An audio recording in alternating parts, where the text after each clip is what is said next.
Welcome. It's great to see you. If you're just joining us, we will be getting started in just a minute or two while people are signing on. Take this opportunity for a slow start. Take a few minutes to close browsers, grab snacks, make your space more comfortable. Feel free to add to our drawing here.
Great to see so many familiar faces this morning. Welcome.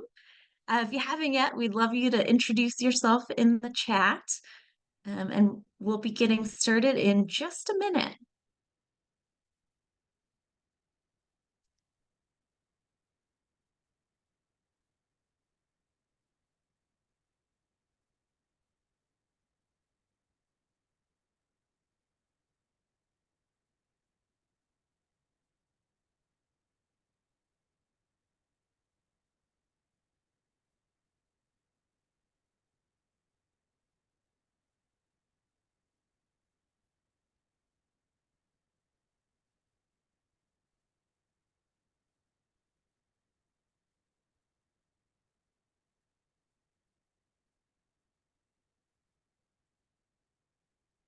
All right. Well, welcome. Thanks so much for joining us this morning, and thanks to those of you who have been adding to our colorful flowers here. This looks great. If you haven't yet, please introduce yourself in the chat. We'd love to know where folks are coming from. If I haven't met you yet, my name's Katie Navin. I'm the director of the Colorado Alliance for Environmental Education, and I know how busy of a time of year this is. So thank you for spending your time with us here this morning. We're super excited to share what we've learned from the landscape analysis. I'm going to go ahead and clear our drawings here so we can get started.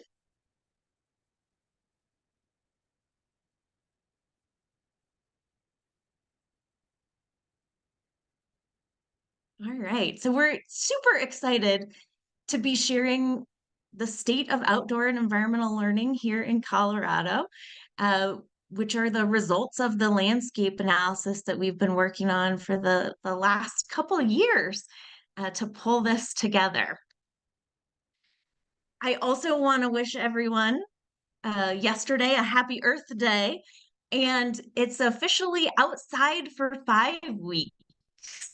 So if you haven't seen it yet, um, visit outsidefor5.com and sign the pledge to spend 5 minutes a day, 5 days a week, or any meaningful amount of time learning outside, and share this with folks you know, teachers, educators, parents, you name it. And we'll celebrate getting outside for 5. We're expecting a proclamation from the governor later this week. So it's very exciting. If you're not familiar with the Colorado Alliance for Environmental Education, we are a network of over 800 educators across the state who are all doing environmental and outdoor learning in some way, shape, or form. with all different ages of learners in all different contexts. And we try to provide support and resources to those educators. So if we can support you with anything, please let us know. And we'd love to get to know you and your work more. Before we jump in and get started, we do want to take a moment to ground ourselves in gratitude. Gratitude to be gathering with you here today and celebrating Earth Week. Gratitude for the expertise that you bring with you to help us think about how to strengthen environmental and outdoor learning in Colorado. And gratitude for the people who stewarded this land for thousands of years before us and really embodied outdoor and environmental learning. I am sharing with you today from the stolen lands of the Cheyenne, Arapaho, and Ute peoples.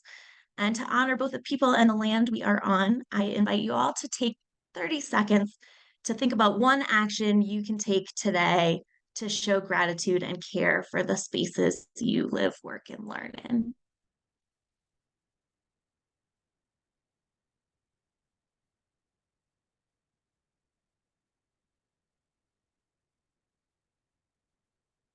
We are going to be engaging in some discussion today. So these are our ways of being and group agreements at the Colorado Alliance for Environmental Education. And we ask that everyone bring these to the discussion today. We want to be present.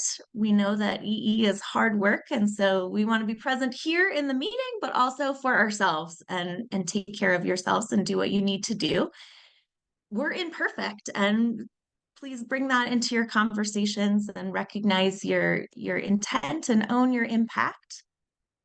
We want to be transparent, empathetic communicators, prioritize listening, and make space for diverse voices. We want to actively engage and welcome meaningful participation and provide space for all opinions, even if we don't agree. We want to value process. We know things might shift. You never know what might happen on Zoom. And expect non-closure. We won't figure it out today. But know that we are better together. And together we can come up with some really great ideas and strategies for advancing environmental and outdoor learning. What we have on the agenda for today, I'd love to give you a little bit of background about the landscape analysis and where it came from, and then dive in and look at what we learned. I'm excited that we have an expert panel with us here today, coming from all different contexts to respond to the data and really share what jumps out to them. And then we're going to ask you the same question. What jumps out to you? What needs and opportunities do you see for the state when it comes to environmental and outdoor learning?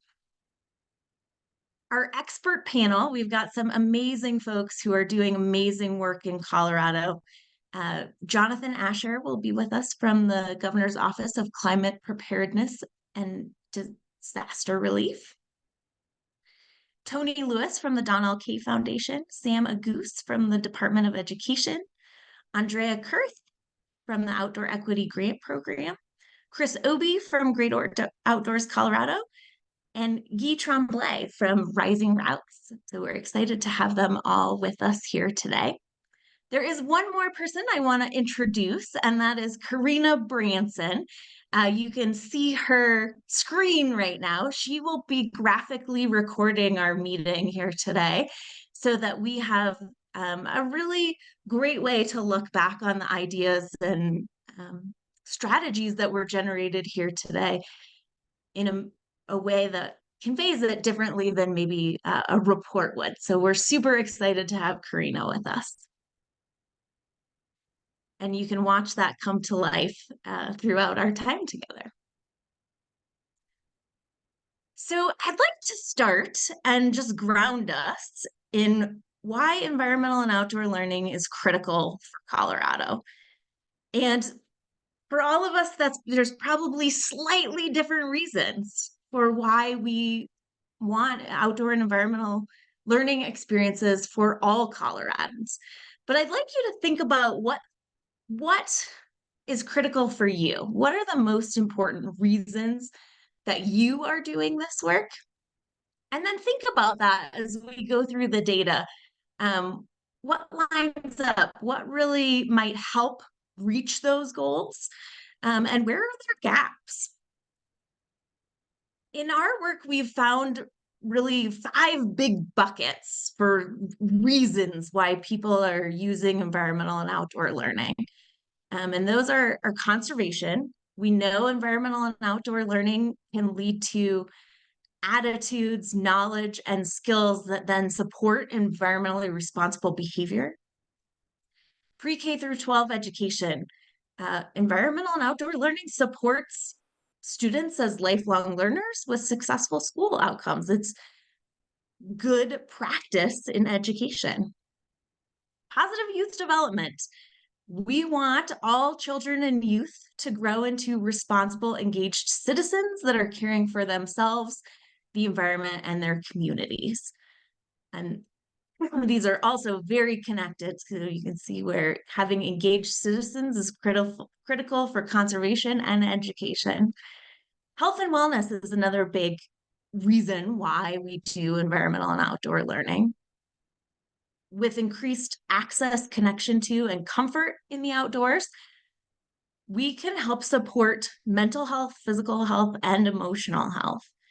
And then finally, because of all of these reasons, we really want all Coloradans to have the access and the opportunity to participate and have social justice goals around environmental and outdoor learning. And so think about the bucket that you fall into and the ideas that popped up into your head and how some of the trends in the field might help support these different goals. And our panelists represent different aspects of all of these pieces. Today, we're really going to be focusing on our environmental and outdoor learning providers in the state and what that infrastructure looks like. We think of these outdoor and environmental learning providers like charging stations that power up learning and civic engagement, environmental responsibility, health, and connection, both connection to nature and connection to our communities. And we know that some learners have access to lots of these energizing experiences, and others have very little to plug into. So that's why we really dived into this landscape analysis. We wanted to get a comprehensive look at organizational reach, program offerings, where things were available and where they weren't. Where are those gaps and opportunities? We wanted to better understand some of the organizational capacity of our organizations in Colorado and how that affects their reach and sustainability, so that we can really think about what are strategies for scaling programs for a broader and more equitable reach and help us support planning efforts in the state. We did this work with 5 other states, including Iowa, Kansas, Missouri, Nebraska, and Wyoming, with the support of several different funders, including the Pisces Foundation, the Environmental Affinity Group at the Denver Foundation, and the Littlefield Foundation. This work is actually occurring in 2 phases. So we're just going to focus on phase 1 today, but phase 2 is actually a survey and an analysis that we're doing with teachers and administrators. So if you haven't seen that survey go out yet, Lisa will put the link in the chat, and we really ask for your help sharing that with your networks and making sure we get as robust of a response as we possibly can from our teachers and administrators. We've already collected the data on our EE providers. So folks like nature centers, government agencies, zoos, museums, nonprofits, and many, many more that are supporting environmental and outdoor learning in the state. And that's what we're going to focus on today. We're hopeful that these 2 sets of data will really work together and help us think about where we go next and what we need in the state to make sure that we have a really strong environmental and outdoor learning system. Couple more shout outs before we dive right into the data. I do want to shout out Brady Wolkin and Dr. Sarah Jackson from Kansas State University, who are doing the analysis of the regional data, and Chris Peltz, who did the Colorado data analysis and helped with all the charts and graphs that you'll see today. And then finally, EcoRise, who supported the survey platform and did some of the mapping. So the big question for us today is, what do we need to ensure all Coloradans have access to environmental and outdoor learning? I'm going to pause for 30 seconds so you can think about that. For each of you, I'm sure in your day-to-day work, there are things that jump out that you're like, oh, if we had this built into our system, it would really support X, Y, and Z. So think about those, have them in your head as we dive into the findings that we found across the state.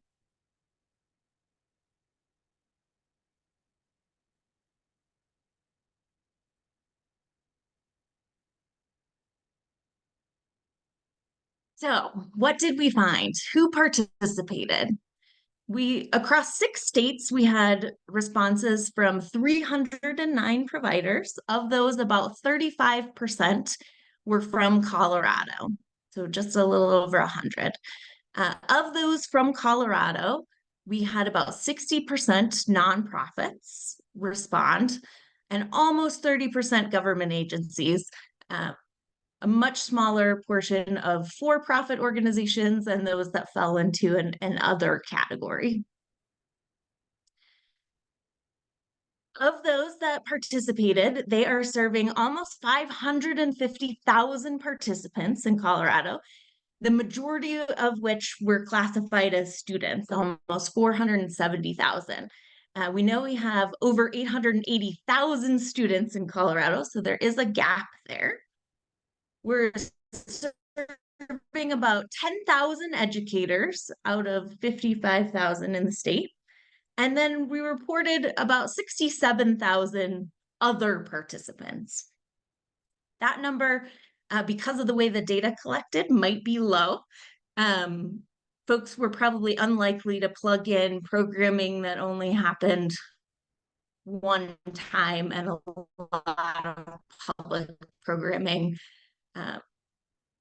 might not be a reoccurring program. So we might be missing some numbers there. You can see from the chart here that budget sizes were really distributed across Colorado. We found that over 22% of providers in Colorado are still working with a budget of under $250,000, and about 19% operate with a budget over $2 million. That revenue comes from a variety of different sources, but the most frequently reported were grant funding, donations, and fee-for-service, with grant funding being the #1 source of funding. Sponsorship, membership dues, and taxes were much less frequently reported. When we looked at staffing, we found about 4,300 people employed in environmental and outdoor learning, either as full-time, part-time, temporary, seasonal, or contract staff. The average full-time staff size was 18, but the median is actually only 5 full-time staff, which is probably a more representative number, with having a few organizations with really big staff sizes that pull that average up. Almost half of all of those employed are in seasonal or temporary positions, which definitely has implications for the overall institutional knowledge in the field, and a heavy cost for organizations that are having to rehire every year. We found that about 22,000 volunteers are supporting outdoor and environmental learning programs, which is an interesting thing to think about, as we know that volunteer time in the United States has been decreasing for about 13 years. And so thinking about how that will continue to affect the sustainability of programs is important. We also looked at Black, Indigenous, and people of color representation in the staffs and boards of organizations across the state. And you can see that almost 40% of organizations reported that they have no staff that identify as Black, Indigenous, or people of color. And over 65% have no senior staff that identify as BIPOC. When you look at boards, about 33% of nonprofits have no board members that identify as Black, Indigenous, or people of color. The second biggest chunk in there, that blue stripe you see in the graph, are those organizations that reported between 1 and 19% of their staff or board representing Black, Indigenous, or people of color. But there were very few organizations that had over 20%.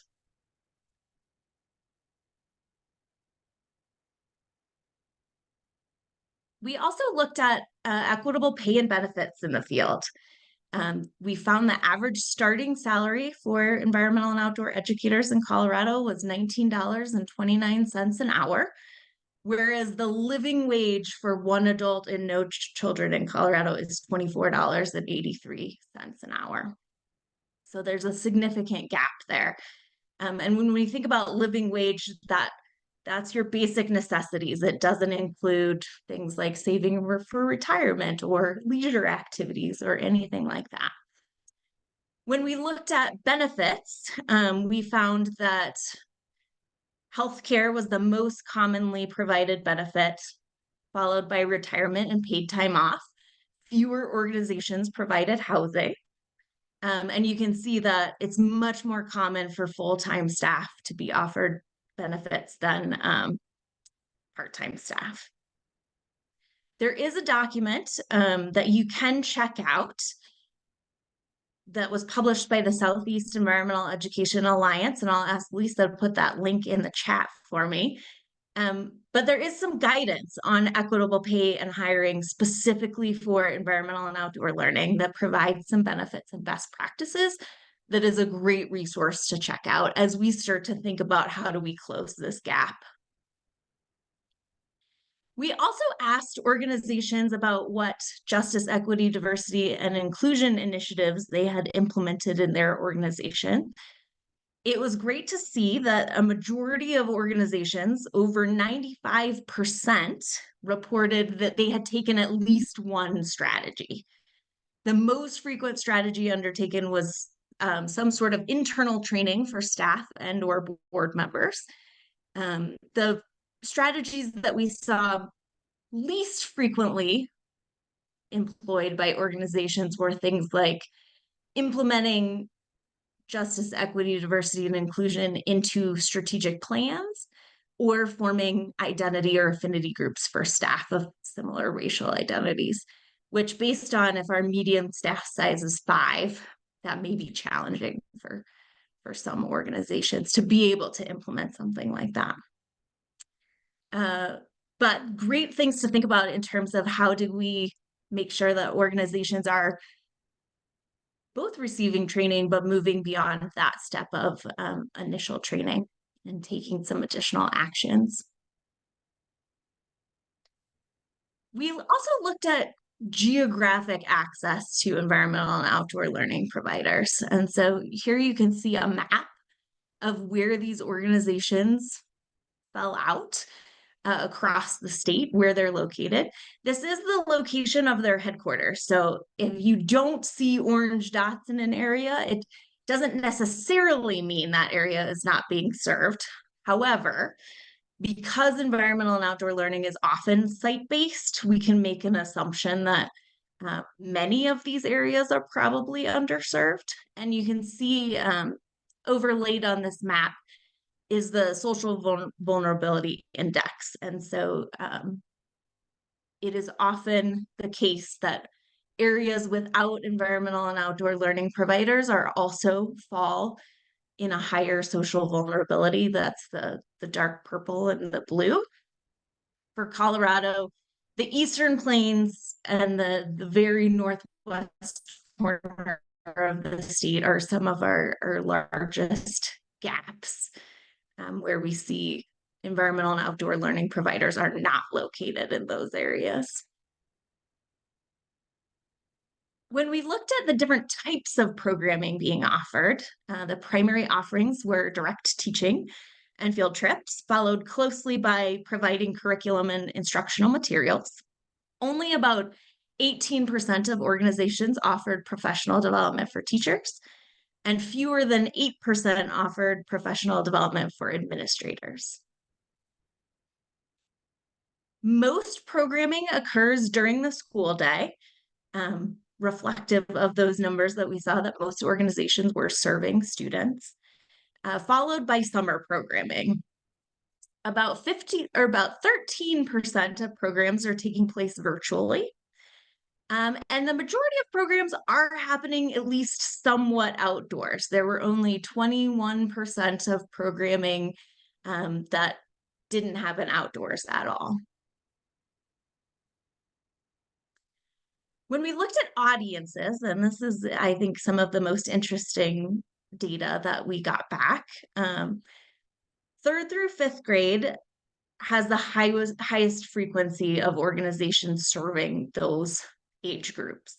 So that upper elementary group is definitely by far the highest served. Pre-K has the lowest overall coverage.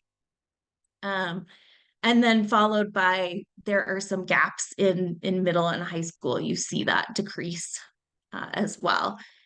Southwest Colorado, when we looked at the data regionally, had the strongest programming for 6th through 12th grades in terms of coverage. Northwest Colorado had the lowest coverage for the lower grades, looking at that pre-K to third grade.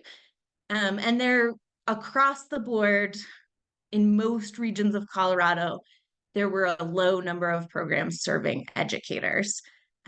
With the exception of Southwest Colorado, had a slightly higher number of professional development opportunities for educators.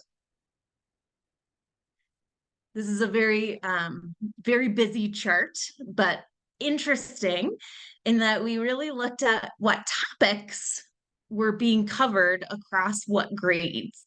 So I know you won't be able to dig deeply into this, but the programming that falls across in green is much more frequently covered than the programming that you see in red, and then there's a spectrum in between.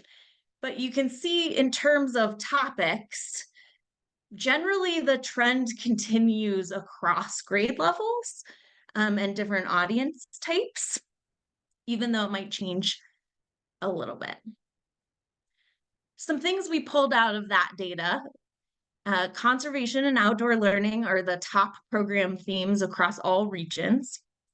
Water was also a very frequent program theme across the state, but less so in Northeast Colorado. STEM had kind of a moderate frequency, with the exception of the Southwest region. It had a lower frequency. Climate change programming occurred with moderate frequency across all regions. Food systems and nutrition programs were reported significantly higher in the Northwest and the Southeast. The topics that didn't occur as frequently were things like environmental justice, energy, waste, workforce development, and air quality. And then the things that fell out really low were things like transportation, marine and coastal, which that makes sense for a landlocked state, and green building. All had frequency percentages below 10%. So it's interesting to think about, are there connections between some of those more sustainability topics that are occurring less frequently and some of those topics that are being covered more frequently that we could be making in our programming? When we did look at climate change education, we also asked organizations to what degree they were reporting or that they were incorporating climate change into their programming. And over 94% said that they incorporated climate change in some way. There was really only 5% of organizations that said they were not incorporating climate change programming. We also asked about connections to standards. We know that when you're serving students, which the majority of the folks who responded were, that alignment to educational standards is important. Programs most frequently are aligning to the next generation science standards, which was interesting to see that more than our state academic standards. About 30% of programs are aligning with state academic standards, and then 39% of programs reported they're not aligned with any standards, which, depending on the programming, may be appropriate, or it may be something those programs want to think about. We also looked at the depth of engagement. So how frequent are the programs and how long are they? The highest frequency of programs were less than 3 hours in length, and about over 30% of experiences are 1 day or less. The research tells us that really any length of program can lead to positive outcomes. However, the research also tells us that the more frequent and the longer duration, the higher that probability of positive outcomes is. So it's definitely something to think about when we look at the different goals of programs and how does that align with the duration and frequency that it's happening. Is definitely something we should be thinking about at a statewide level. We also asked about program accessibility. So we asked about Title I schools that were being served, and about 22% of programs reported that Title I schools are a primary audience. However, over 30% of programs don't track that data. So there's a lot we don't know about how we're serving those schools. Of the programs that are tracking that data, almost 44% are reporting serving between 0 and 25% Title I schools. We also asked about accommodations that were being made for learners. Almost 45% of programs answered that question wasn't applicable to them, which is interesting data to think about in terms of what that means for the state and what we should be thinking about there. About 43% of programs reported providing accommodations for special education, and 36% reported providing mobility or wheelchair accommodations. Far fewer programs reported providing accommodation for learners with limited sight or hearing.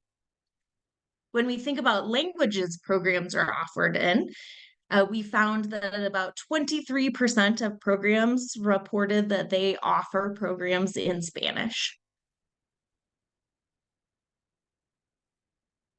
We also asked about evaluation and how programs are looking at their impacts. Over 80% of Colorado programs are using some sort of formal measures to evaluate their programs, which was great to see. The majority of programs, almost half, are using post-program surveys. And about 19% of programs reported using no evaluation or more informal evaluation, things like gut feelings and teacher impressions, those types of things. Finally, we asked about professional learning needs. What do educators need? What do outdoor and environmental learning providers need? The most commonly requested topics were things like justice, diversity, equity, and inclusion, best practices in environmental and outdoor learning. Networking opportunities was another one that occurred frequently. Leadership training, climate education strategies, management training, and child and youth development were some of the most frequently requested. Folks preferred opportunities that were in person, but not significantly more than virtual or online opportunities, which was interesting. And then the third highest preferred method of professional development was by email. So that's a quick look at some of the data we found. I did want to dig back into this map and let you know that this is a tool that you can use and dig into. And so I'll ask Lisa to throw the link in the chat for me. And I'm just going to pop over to this map and show you this real quick. There are a number of layers that you can explore and look at the communities that we are serving.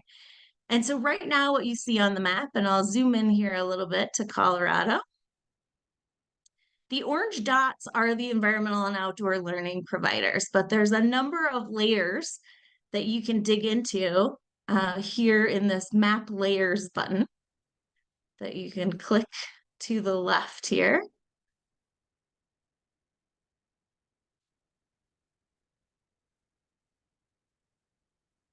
And they're education, environment, and community layers. And so if you click into education, you can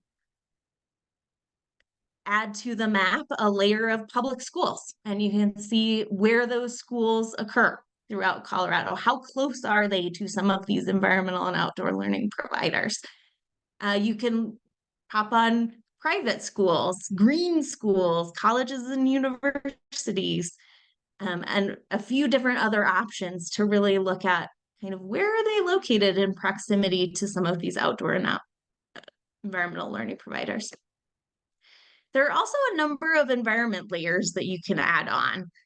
You can add on climate risk, things like drought. Some of these maps take a few minutes to load, so be aware of that when you're playing around with this map, but you can find additional information, and you can see it's loading fairly slowly, but it will tell you a little bit about the drought conditions in that area. There are other layers, including flood hazards. There's environmental pollutants, things like hazardous waste and landfills and air quality data. There's energy data. Where are power plants located? Mining wells, electric power transmission lines, and then supermarket access is another layer that you can add.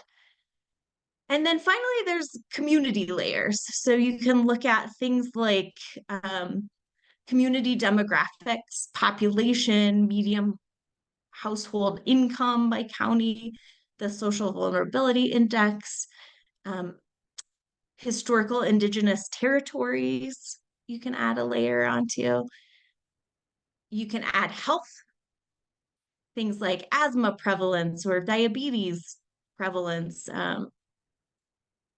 or community infrastructure. And you can add on some of the assets of communities.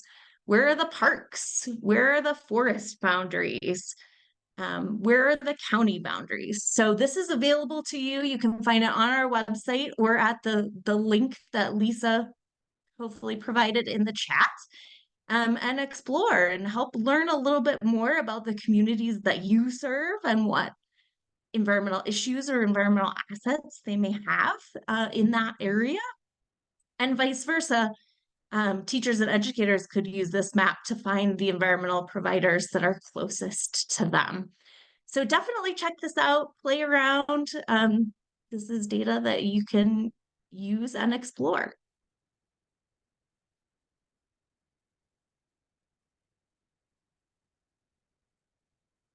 So with that, lots of things to think about. We would love to get some responses. What jumps out to us as we hear this data? What are we thinking about? How can we create a stronger environmental and outdoor learning system? So I'd love to invite our panelists to share. And I'm going to start with Jonathan Asher, if he is here. And so if Aaron, if you could help me spotlight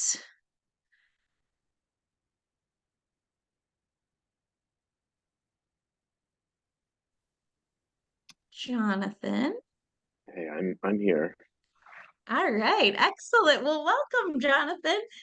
Uh, I'd love to just do a quick introduction to you. Jonathan is the director of the Governor's Office of Climate Preparedness and Disaster Recovery. His role is focused on advancing state policy and coordination on climate adaptation and climate-driven disaster preparedness and recovery. And he serves as the senior policy advisor on conservation, public lands, biodiversity in the outdoors, climate adaptation, and disaster preparedness. So lots of things that you are a key advisor to the governor on, and would love your thoughts on what you see here and what we need to really think about a stronger environmental and outdoor learning system in Colorado. Well, I appreciate the intro, Katie, and I'll just that I think one of my I spent about 15 years in DC, but grew up here and had the opportunity to grow up in Jefferson County, which has a close relationship with the Outdoor Lab School, and went as a sixth grader. And then was able to go back as a high school student and instructor, not once but twice, because I was such a geek about it and really loved the experience. And so that, when I look back at the things that have really influenced kind of the directions that I've taken in life, I think the Outdoor Lab School is central to that. And so I think that just underscores how valuable and life-changing outdoor education and environmental education can be.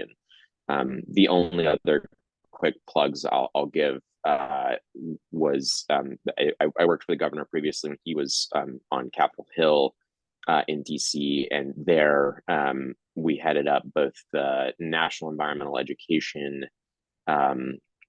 caucus and the introduced I'll probably get this wrong to some extent, but the reauthorization of the National Environmental Education Act. So he was a big champion there for a number of years, working on this set of issues. More broadly in the state, I education policy is not my background. But that being said, we have tried to do what we can, particularly with respect to the Outdoor Equity Fund, and I think that's a big achievement that we're very proud of, that we're excited to continue to work to grow. But I think speaks, as we can all recognize, right, that as much as I've loved getting into the policy space and the environmental space. If I could do anything, it would be go back and have taken a class in finance, because as much as we hate to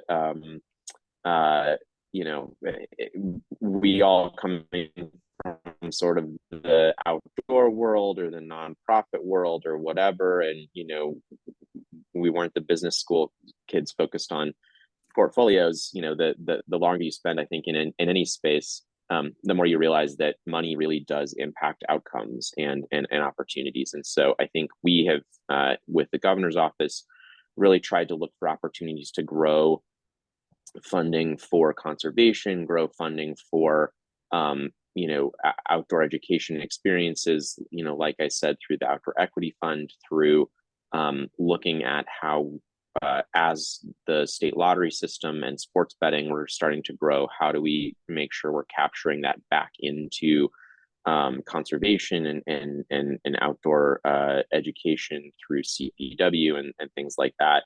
And then additionally through the Keep Colorado Wild Pass, which hopefully everyone has signed up for when they have registered their car. But the more folks that we get to do that, the more supplemental funding we will have for the outdoor equity fund, for programs at CPW, for our grant programs. Some of them also administered with the outdoor recreation office that have gone out to outdoor education programs and things like that. All that is to say that, I think if there's one thing that we could do to improve the, kind of outdoor education ecosystem in Colorado, it's to continue to find more funding. That is always hard given the world that Colorado has with respect to public funding.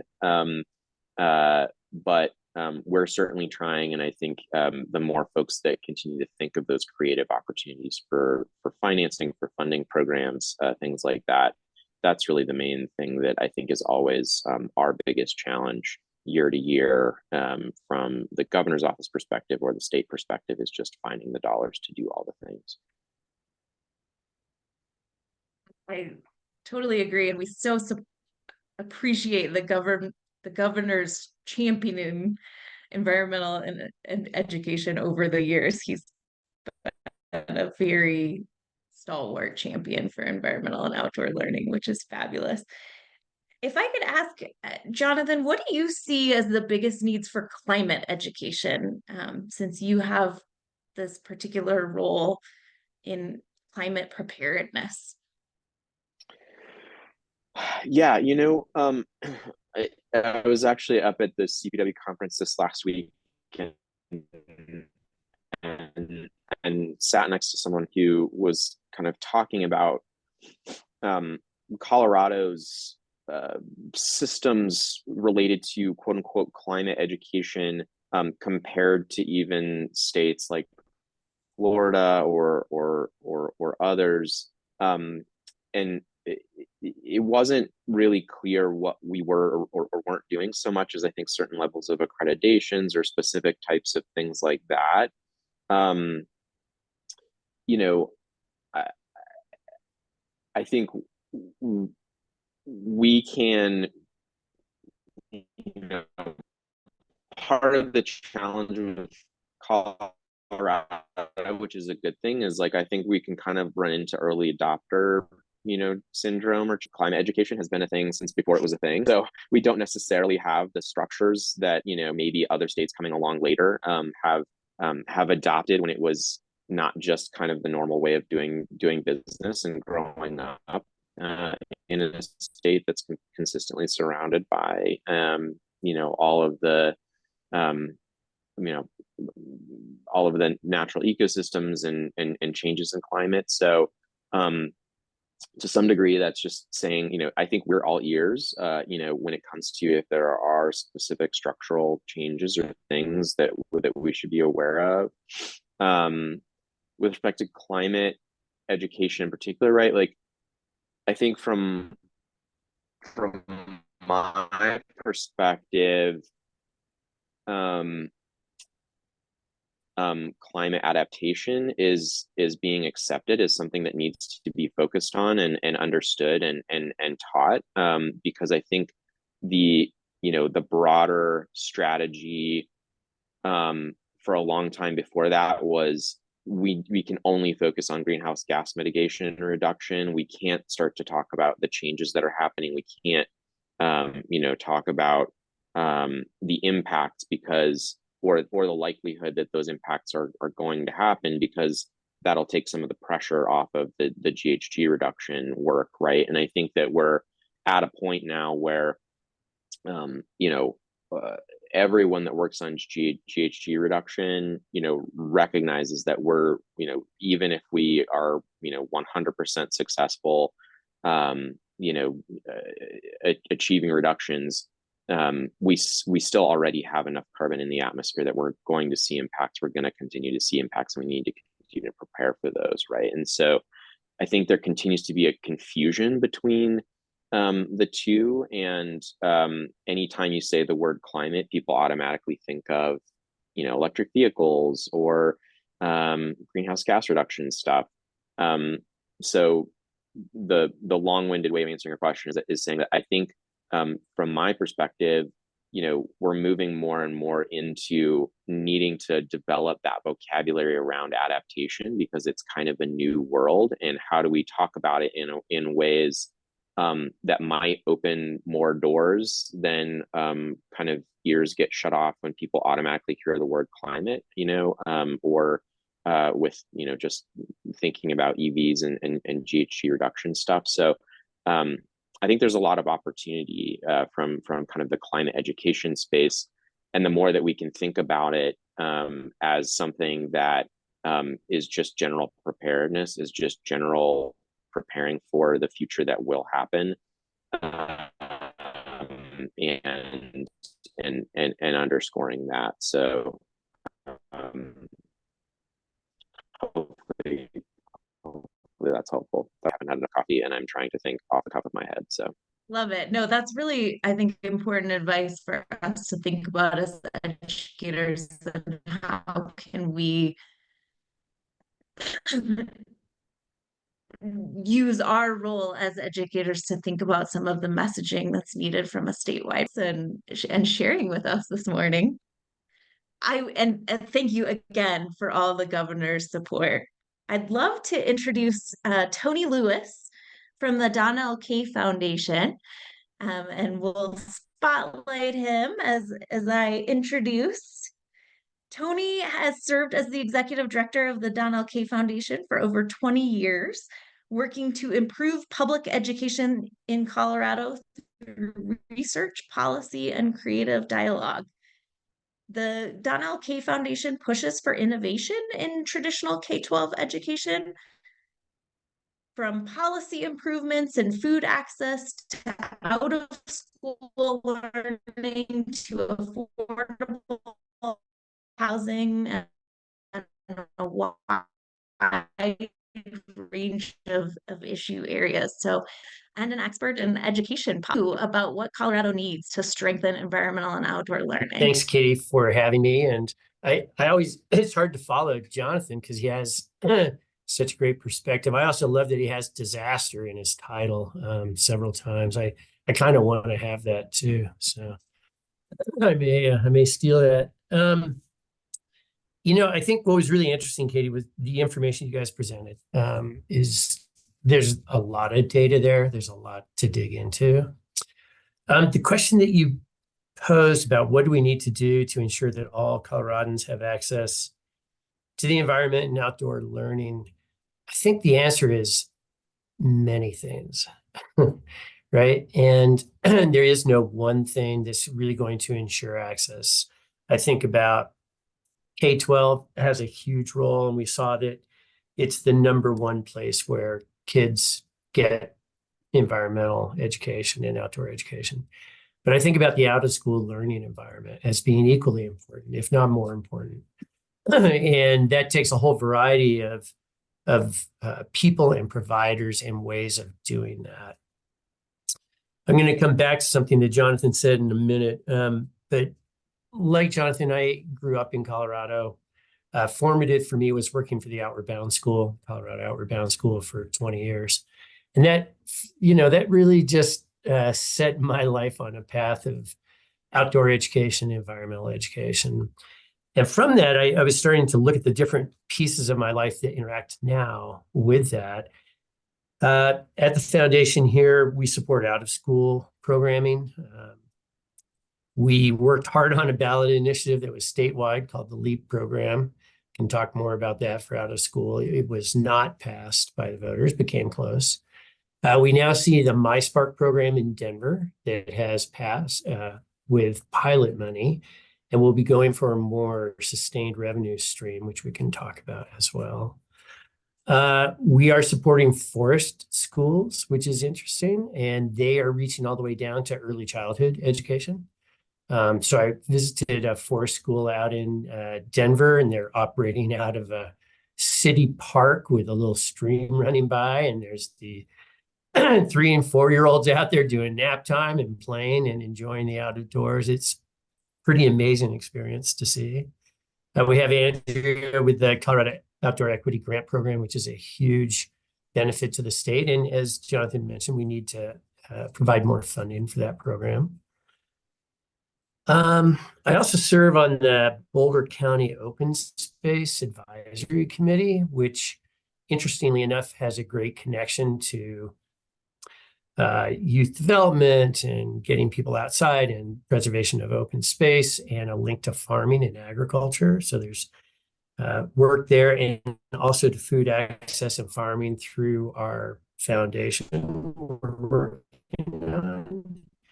So it's like, I think about this, and there's just like so many different ways that we need to reach people around outdoor and environmental ed. And while we're kind of tagged as K-12 people, most of our work now is outside of the K-12 system, because honestly, I think the impacts are bigger in the out of school space than they are in the in-school space.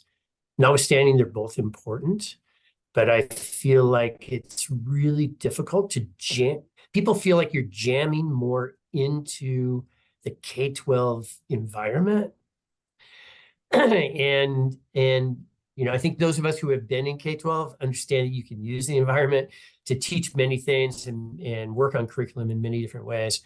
But sometimes you're battling that in the K-12 system. And so it's a challenge.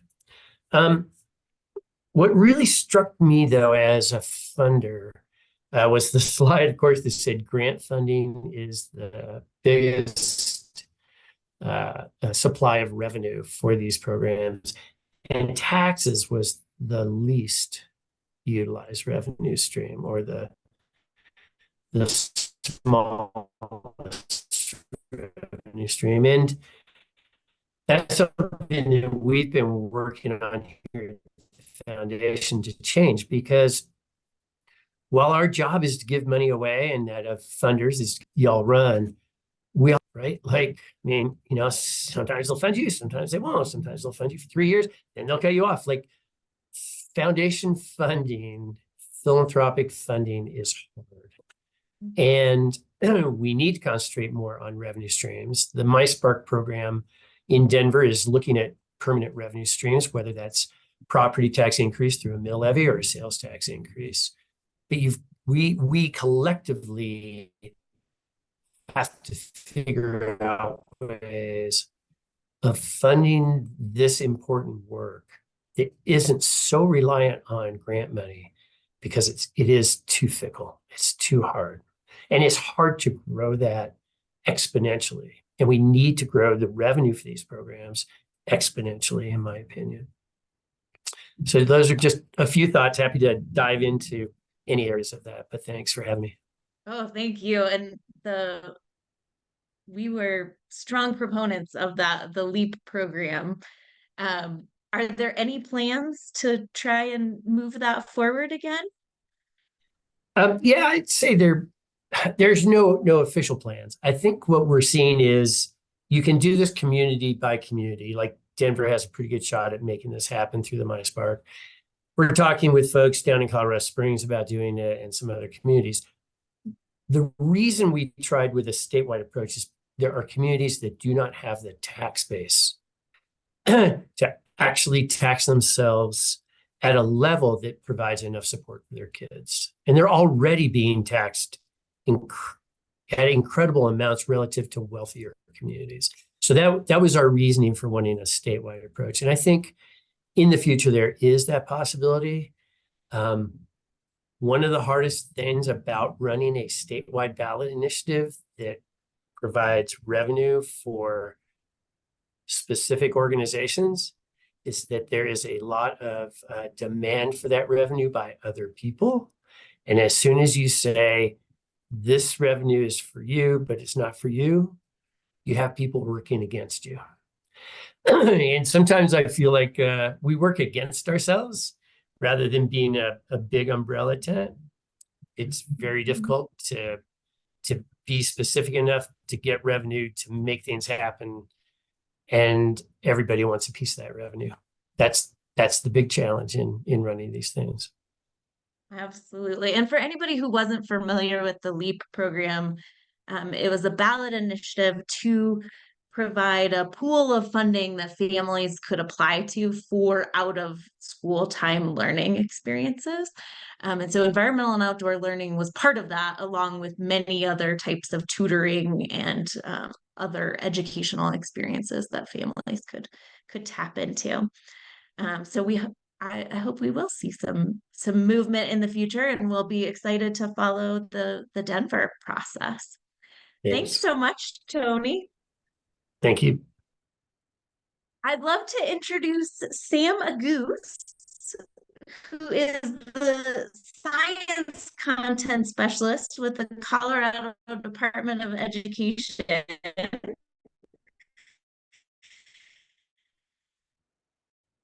And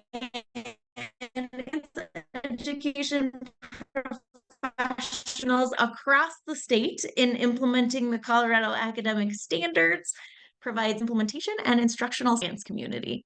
Sam, what jumps out to you when you think about what we need to do to strengthen outdoor and environmental learning? Sure. And first off, thanks for having me. What a wonderful event.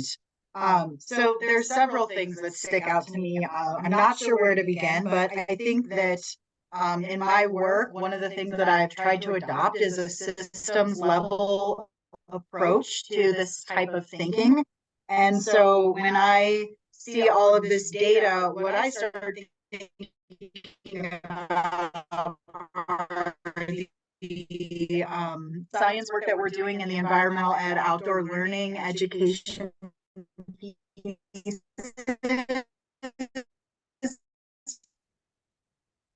to identify some comments, because I wish that we had more of it in the, the specifically like discrete science space in our state. And so I echo the, or I guess, let me back up. When I see the data around the professional learning that's available, I think that, wow, that's a great lever that maybe we could work together, because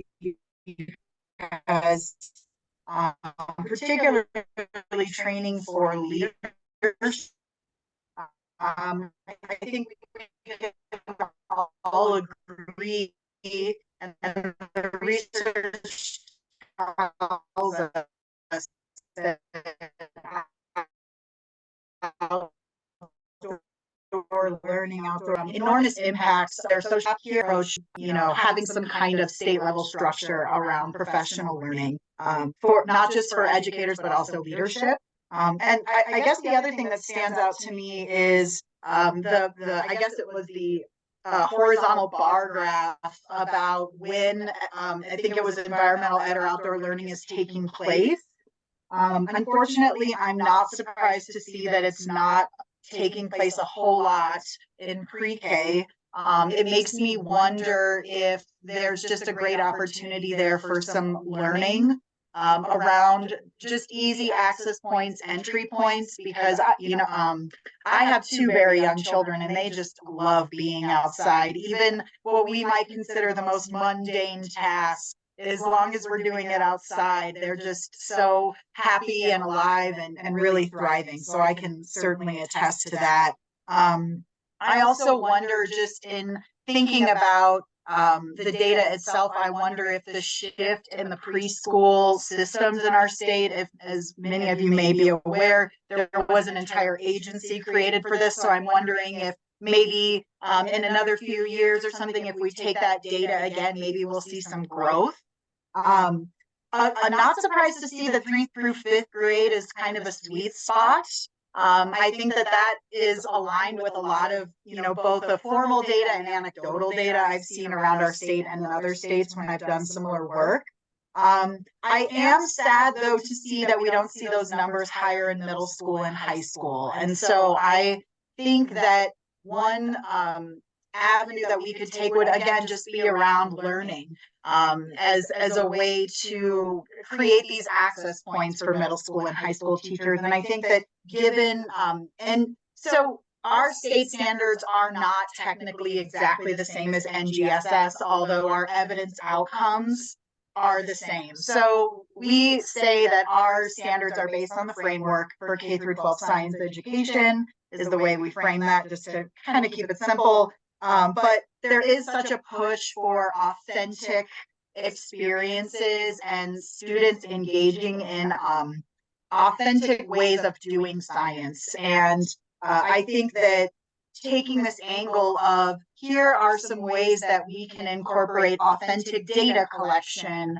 authentic data analysis, interpretation, and learning from any trends that we see to educate our community, right? There's a lot of richness here. Because what I think about is, I think it was Jonathan who talked about one of his moments and realizing why he wanted to do the work that he was doing. And I think about in the past when I've been doing teacher learning, and something that actually came from Bill Pinwell and his group is, what is science if not a tool to improve people's lives? And so I think that kind of framing really aligns very clearly with the push for authentic science in the standards in K through 12, as well as many of the themes that I'm hearing from your work and your team's work, Katie, and the wonderful individuals who are here. So I'm just thinking about, as well as I think Tony mentioned, some outside school time opportunities. There is a wealth of research that exists that tells us that, particularly in STEM and outdoor ed, those outside school time opportunities can be really rich in terms of helping students access science and really build their science identity, particularly for people and groups who maybe don't have a lot of trust in public systems, and maybe rightfully so, right? That's not for me to say or decide, but anywho, I think what I see is a lot of opportunities to take action. And so I'm excited about the work that we can do, about ways that we can plan for potentially some structure across our state. So thanks again for having me, and I'm really excited about the potential here. Well, thank you, Sam, for being a champion for environmental and outdoor learning within the science education space. And I 100% agree. I think there is a lot of opportunity to think about some of those professional development opportunities and how to really amp that up in the state and make those opportunities available. Love it. Thank you so much. I'd love to introduce Andrea Kurth, who is the Outdoor Equity Grant Program Manager at Colorado Parks and Wildlife. In her role, she supports and provides coordinating assistance to the Outdoor Equity Board and oversees the annual distribution of a $3 million grant fund to increase access and opportunity for underserved youth and their families. And I think you come with a unique perspective, Andrea, of what some of the needs are that you see in all of the grant applications that you get and how that lines up with the data. So would love to know what jumped out to you. Yeah, certainly. So I think most people are familiar with the Outdoor Equity Grant Program, but in case folks aren't, specifically what we do is we fund projects across the state that are increasing access to the outdoors and decreasing barriers for youth from traditionally excluded communities. So communities that have traditionally not been able to be a part of conservation and outdoor recreation opportunities. And the communities we work with are set in statute. So those are racially and ethnically diverse communities, low income, youth with disabilities, LGBTQ plus youth, and then tribal and native youth. So those are kinds of the areas that we focus on. And I spend a lot of time thinking about not only environmental education, but how that can continue to go on and support the state's outdoor recreation and our conservation legacy here, and really making sure that everyone, all communities are included and involved in the decision-making processes for how we manage our natural resources, and helping all students and all learners really understand like what their place is in the environment and how they are connected to the natural world, not only through recreating and learning outdoors, but also through just understanding how that contributes to the air that they breathe, the water they drink, and really every other thing that we need as humans to keep us alive, as well as the wildlife in the state. And at Colorado Parks and Wildlife, we really see the Outdoor Equity Grant Program as mission critical to what we do, which is providing a quality state park system, providing enjoyable and sustainable outdoor recreation opportunities that educate and inspire current and future generations to serve as active stewards of Colorado's natural resources. Listening to all the great research, I really hyper-focused on kind of the demographics and accessibility piece of the data that you presented, just because that's kind of what this program does.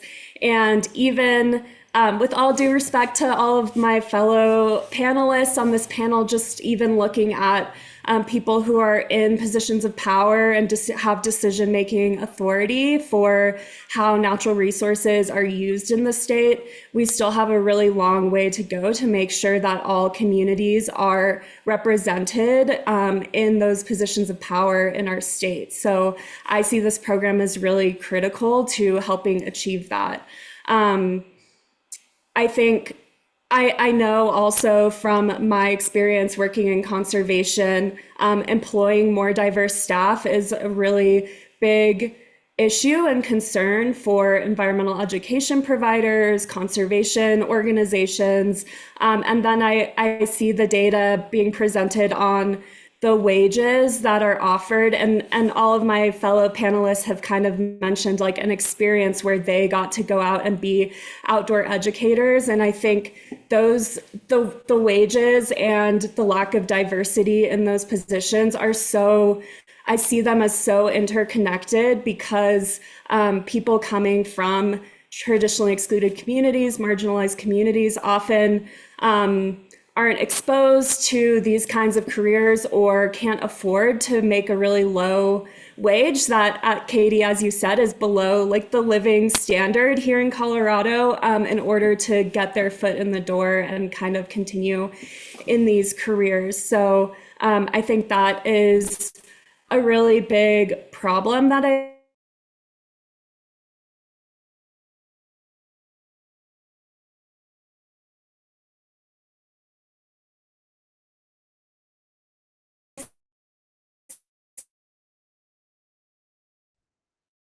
need more funding,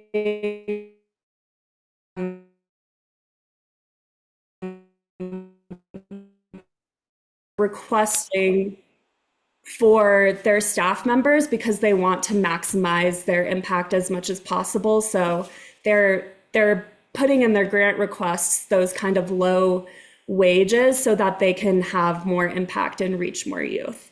So that was kind of one of my huge takeaways from the data. And then the accessibility slide was also really interesting to me, with 45% of providers saying that that wasn't applicable to them. I just did some quick research. The data, more recent data, but I found data from 2019 that said 10% of K through 12 learners have disabilities. And then the most recent data about English language learners in the state is that about 12% of learners across the state are English language learners. So that was just surprising to me. And obviously, I think there's a need for a greater understanding of what accessibility means in the outdoors and how program providers can help bridge that gap and truly make sure that outdoor learning is accessible to everyone. And also understand that making those adaptations is going to bring all learners along, even those who might not be traditionally considered as having disabilities, and just making programming responsive and adaptive to all learners is going to help bring everybody up. So yeah, I think youth just aren't seeing themselves as leaders in environmental organizations, and outdoor education all the way up and through all levels of outdoor education, how it's presented, who is doing that work, who is teaching, and then the leaders that are in decisions of power or decision-making positions throughout all of our state agencies also need to be diversified. The last thing I'll say is I think knowing that we have limited resources and hopefully expanding that over the years, I think one of the kind of low-hanging fruit pieces that we can start doing now, even without an increase in funding, is just helping collaboration between groups that are doing this work through schools, through nonprofits, through government agencies.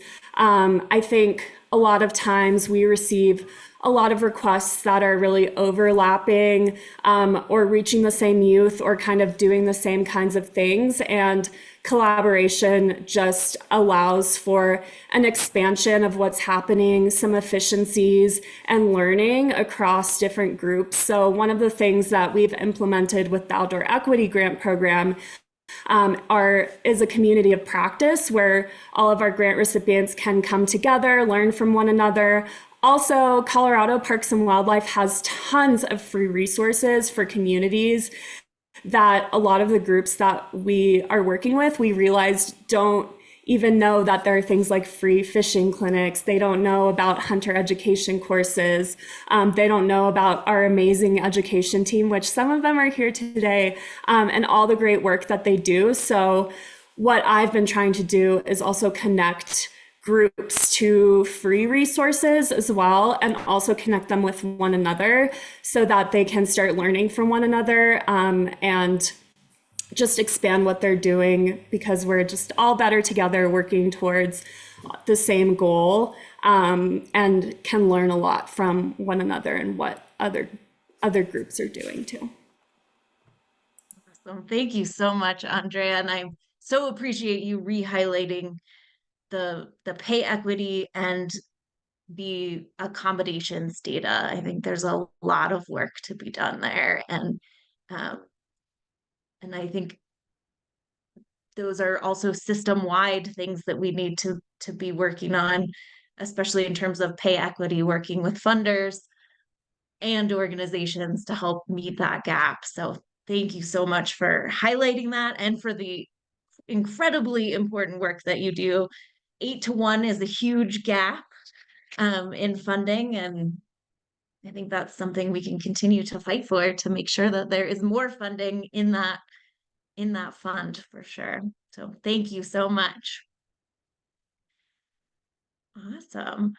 I'd love to introduce Chris Obie, and Chris is the Southern Front Range Program Officer for Great Outdoors Colorado. He helps support grant applicants in the Southeast region, and he also has been instrumental in, prior to his role at GOCO, in building the Generation Wild Coalition in the Pikes Peak region, in bringing more outdoor opportunities to youth in the southeast part of Colorado Springs. So Chris, would love to invite you to share your thoughts. Awesome. Thank you so much, Katie, and thanks already to the panelists. I love hearing everybody speak, and great to see so many familiar faces on this call. I am with Great Outdoors Colorado. Those of you who, hopefully you all have heard of GOCO. But if you haven't, we have the honor of investing a portion of lottery proceeds through competitive grant programs across the state of Colorado. In our over 30 years, we have distributed over $1.4 billion into the outdoors through grants to local governments to build parks, playgrounds, trails, nature centers, through land conservation organizations to conserve priority open spaces and kind of those critical lands to Colorado that we all, find so important and care about, but also creating public access in new and different ways. One of those ways that GoCo over the years has thought about, what investments look like in the outdoors. Previously, all GoCo's investments have been in places. And in 2015, GoCo announced a new initiative at the time called Inspire and quickly changed its name to Generation Wild. GoCo realized, hey, we've spent all this time investing in physical places for people to recreate, but we're not seeing changes in who is recreating outdoors. And quickly youth are becoming more and more indoor kids, and wanted to create an opportunity for communities to connect more kids to the outdoors. And so the Generation Wild grant program was started, as well as a companion media campaign. And through the Generation Wild grant program, 12 communities were propped up across the state to come together as collaboratives in those communities to connect more underserved and diverse youth outdoors. And over the years, over 8,000 programs have been led in Generation Wild communities, as well as over 3,000 pathways to careers have been provided through those communities. What we see in our investments in outdoor programming is really what some have already talked about, is that kind of systematic community change. We in Generation Wild communities look for communities that are ready to take on the task. I helped start a Generation Wild community in Colorado Springs, and it is not easy work. It's not easy work bringing together local governments, other nonprofits that are trying to fundraise from the same funders, bring them all to the same table, and then listen to community, put the community first, and learn what youth are looking for as outdoor education providers, environmental education providers. There are activities and programs we have been doing for who knows how many years. Maybe there's activities that have been around for 50 years. They are great, super fun learning experiences, but those might not be the right culturally relevant experience for the youth of today, especially when we're talking about working with diverse communities. And so we really, asked our Generation Wild communities to not come to the table to community with a suite of programs already decided. We're coming to your neighborhood and we have bike riding, we have such and such. Come to the community, start with a blank slate, and listen to community, and then find the program providers or create the capacity within your organization. Of course, at GoCo, we're in a unique position where we do receive a portion of the lottery proceeds. We love that, we have a cap, and once we reach that cap, Andrea receives a portion of that lottery proceeds as well, which we hope grows one day too. But it will never be enough. And so we definitely rely on other funders and communities to look within themselves to help support those programs as well. We're now almost to 10 years of Generation Wild. We did put an RFP out for new communities. And so what really struck me in the data that came from this landscape analysis is looking at the map of where programs and offerings are available. And one of the important things of GoCo is that we are funding across the state. And so really looking at the opportunity to create communities in places that aren't represented in the state. And it can be difficult to do that because they may not have the same resources. And we see that already in our current Generation Wild communities, where some are completely led by local nonprofits. Some were created in communities that had no outdoor nonprofits. And so the school district has taken up the mantle. And in other communities, it's the local government that is really leading the charge. So we really leave it to communities to figure out what is best for them.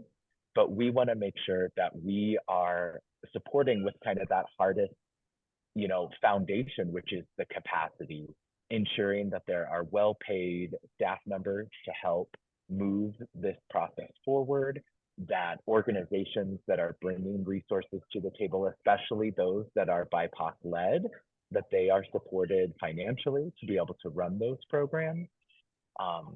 And it's difficult sometimes for GoCo because the more we put towards Generation Wild, the less we have for our capital improvements. And so it's a big balance of funding. So we definitely look to those other funders to come into communities or communities to invest in themselves. So we look to the future where we will hopefully be adding some new great communities where maybe we can expand that map. But then also, like Andrea talked about, the diversifying of the board, diversifying of the leadership. At GoCo, we have our pathway program, not only through Generation Wild, which is focused a little bit more on the younger age or maybe high school, post-high school, college age, but also our pathway program through our planning and capacity grant, which is for diverse applicants to get jobs in conservation within local government organizations in parks and recreation. We really want to create these well-paid job opportunities so diverse people and applicants can get these jobs, find a career in what we're doing, so then they can be taking up the mantle and leading these organizations in the future, because I'll be ready to step aside when that time is right. Thank you so much, Chris. Generation Wild has been a huge systems level change program in Colorado. So we're excited to see new communities coming on board, and so appreciate your comments about really thinking, starting with the community first, and what does that look like as we're thinking about future programming and how we move programming forward. So thank you so much. Well, last but not least, I would love to introduce Dr. Guy Tremblay.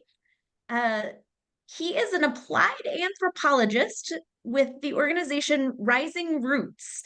He leads research efforts to collaboratively build the research base and technical assistance, and provides technical assistance to coalitions to better support inclusive policies and programs that promote equitable outdoor recreation and environmental education for diverse, underserved communities across Colorado and beyond. So would love to turn it over to you as a researcher, and what thoughts jump out to you? Good morning, everyone. Katie, thanks for the introduction. It sounds like somebody who wrote that, did that in the middle of the night. Let me be a little bit more clear and focused, and then we'll kind of dive into some thoughts.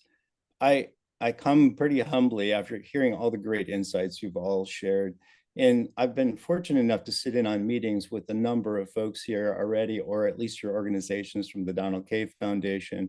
Good morning, Chris. Good to see you. Andrea from the DNR, and a whole host of other folks from CPW and others. And I'm inspired by what Colorado's doing. I come from the great state of Oregon right now, but originally from Minnesota. And one of the things that I'm really kind of closely following is what different states are doing and how they're doing it, and what we can learn from each other.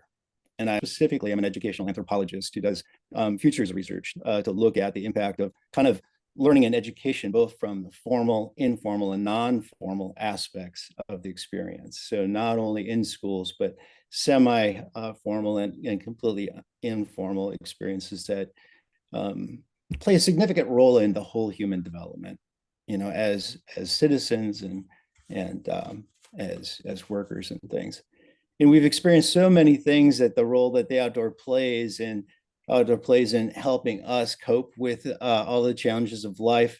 And having worked both with tribal entities and urban rural urban Indian communities and inner city communities. One of the aspects that I'm really interested in is looking at how to work with organizations to develop systems and approaches to healing historic trauma and current trauma. We've all been through quite a lot in the last couple of years, and we've all reached to different resources to do that. Participation is up in the outdoor space unevenly, as Chris, I think, pointed out earlier. What I'm hearing today that's inspiring me is to look at the gaps that we need to learn more from. And it's been pointed out, I think over and over again, that fifth grade is sort of this pivotal point. And in Oregon, we have the Outdoor School for All. My first advocacy campaign that I worked with here in Oregon sequestered $20 million a year through our lottery funds to help support a week of outdoor school for all. And that is an environmental education, but we had to use outdoor school to get the legislation passed because of the language and the political sensitivities, which means that funding is a real issue, and it is fickle, as Tony mentioned, that word out there. And looking at this, maybe, and sometimes we're over focusing on that fifth grade point, and we need to get a better distribution of experiences. And by that, I mean, I'm very much interested in early childhood development. So we're looking at birth to fourth grade, for example, a really key experience there, and opportunities to engage children in pre-K experiences, which are more informal and formal, but building up to engaging in the formal experience so that they're ready to learn. They're ready to engage environmentally. They see the value, they see the joy, as well as the relief from daily stresses or longer term stresses. So I think there's important spaces in there to figure out how to dive in deeper. Rising Routes endeavors to take this really great research, this model that's been developed both in the Southeast now and in the middle of the continent with 6 states, and look for places that we can be helpful. Perhaps do some case studies that do some comparisons between communities that have tremendous amount of resources and communities that have virtually little to none. I grew up in one of the none categories, so I appreciate what happens when there's not access there. But I had very rich informal and semi-formal experiences in the outdoors. I lived on the edge of the prairie and a woodland in our backyard and the prairie in the front yard. So there's many things to be said about that. I do think one of the things I would share, and this is sort of backing out and coming from working on a number of national studies, both on climate change, working about strengthening the outdoor industry, approach to addressing diversity, equity, and inclusion state by state.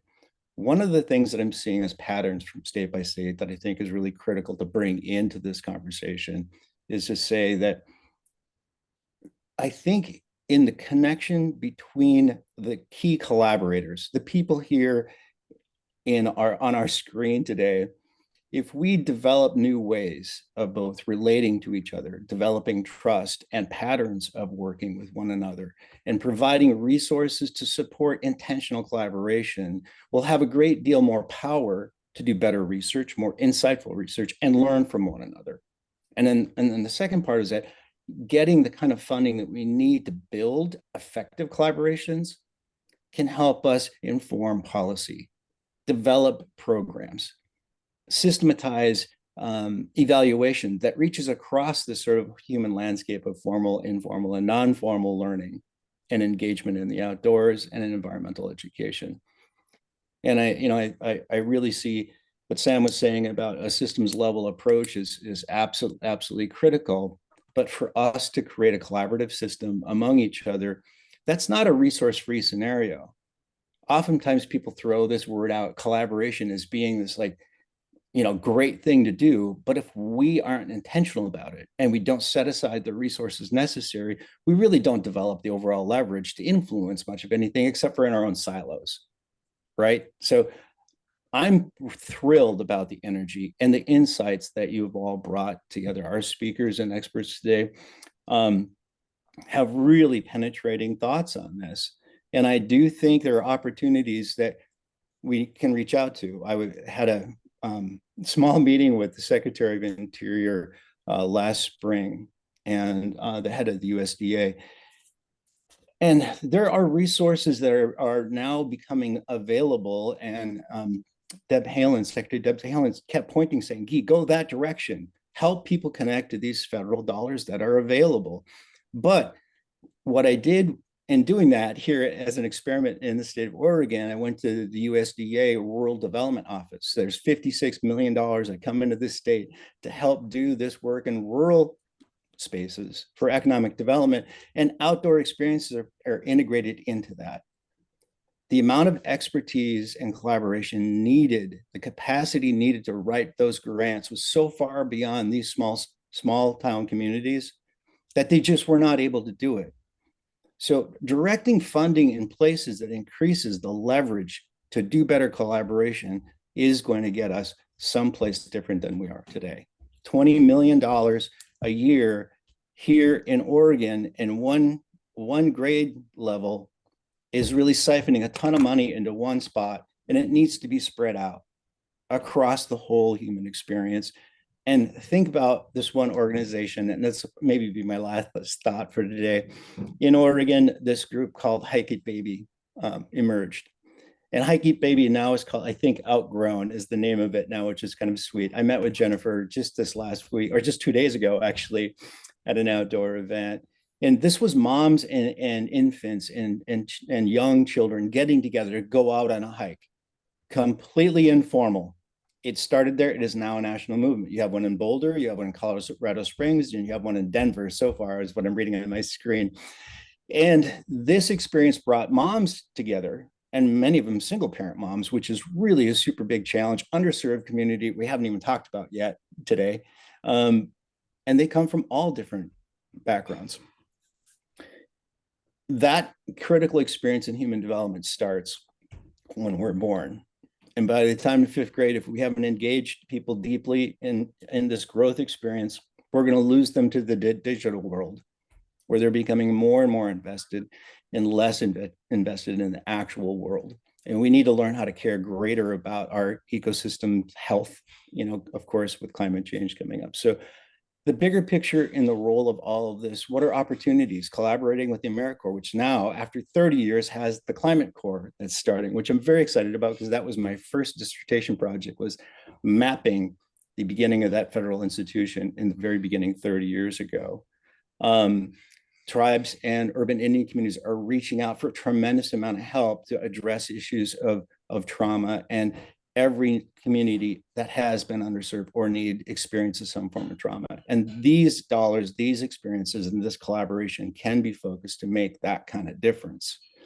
Now, I'm not reflecting on everything you all said. I'm trying to drag in stuff that's happening across the country that I think is both exciting, that has possibility for the future. And yes, we do need to adapt, but we also need to work on mitigating these problems.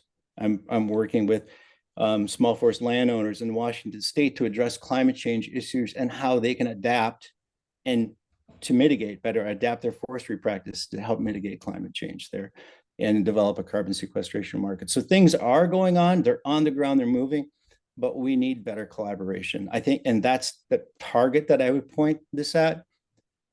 But we need to understand how collaboration can come together and work better. And maybe that is a really worthy research project that we can all use a community-based style to approach on it, to approach studying and learning from one another and building structures around that. But that takes resources, it takes insight. Tony, thanks for being here. You folks at the Donnell K Foundation have been instrumental in the developing of rising routes, and that's critical to Jason Swan and Mary McKean, who've been working diligently and quite inspirationally to make a difference. And I've joined the team just recently to form this nonprofit, which was just voted in about 2 weeks ago and formalized. So we're on the road, we've got our feet down. We look forward to collaborating and sharing this kind of learning with. And Katie, thanks so much for your leadership today. I look forward to the rest of our conversation. Well, thank you so much. I love your note about really thinking more systemically about collaboration. I think that's really key. Let's use those emojis there at the bottom and give a round of applause to all of our panelists with such tremendous expertise and insights from so many different facets, whether it's funding or government and policy, education, conservation, social justice. Really a great mix of insights. We so appreciate all of your expertise. And now we want to ask you, all of our participants, what you think and what your context is and what you can add to the story behind the data.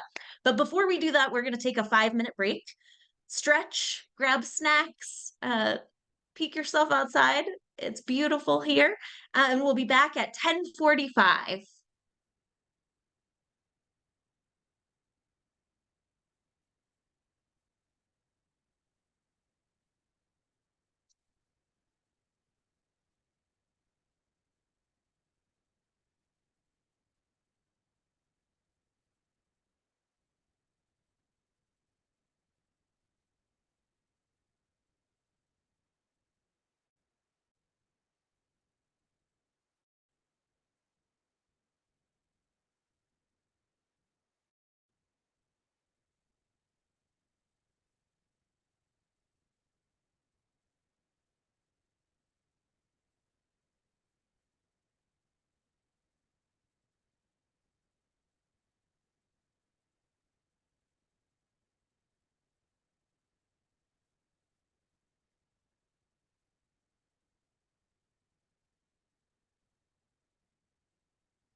All right, welcome back. I know you may be finishing grabbing things, but as you come back, we will get started again.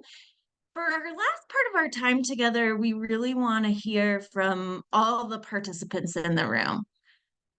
Your experience, your knowledge from working on the ground in environmental and outdoor learning is really critical to thinking about where do we go from here. And as several panelists mentioned, there's not just one thing. There are many things that we can be doing, and we need to figure out how we can get started. And so we'd love to have your insights. So we'd love you to think about some of the same questions. What's the story behind the data? What do you know from your experience, your context that might add to the findings? What stands out to you as key needs or opportunities for strengthening environmental and outdoor learning in Colorado? And what opportunities exist for collaboration and collective impact? We're going to have about 15 minutes to get into small groups and have this discussion. When you're in your small group, please choose a reporter who will share out just one key idea from your discussion, which I know will be hard to pick one, but you want a reporter who will share out one key idea. And Lisa is going to put a link in the chat to a notes document where you can capture some of the other things that you're talking about, because we want to make sure we hear more than just that one idea that gets shared out. But we'd love for you to take notes on the strategies that you come up with. And we'd love for you to put your names in there as well. So if there's a really amazing strategy that we want to follow up on, we can. And then the notes document is organized according to group number. So when you get put into groups, the number will flash up on the screen that will tell you what group you're in. And if you're not in full screen, you can see the group number up at the upper left-hand corner of your screen as well. So Brianna, if you would go ahead and put us into groups of 5 to 7.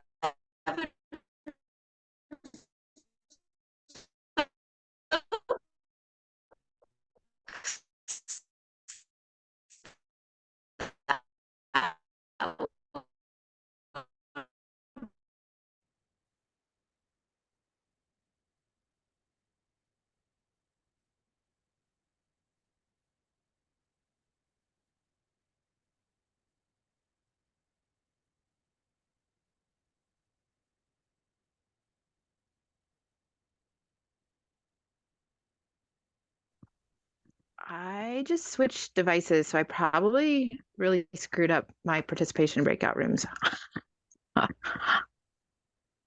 Thank you.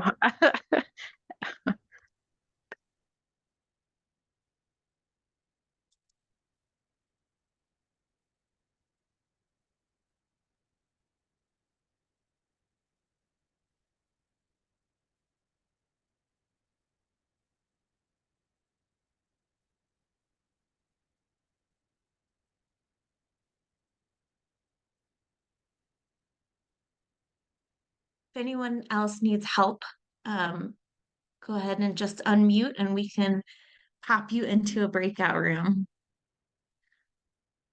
But if you stepped away, that's fine too.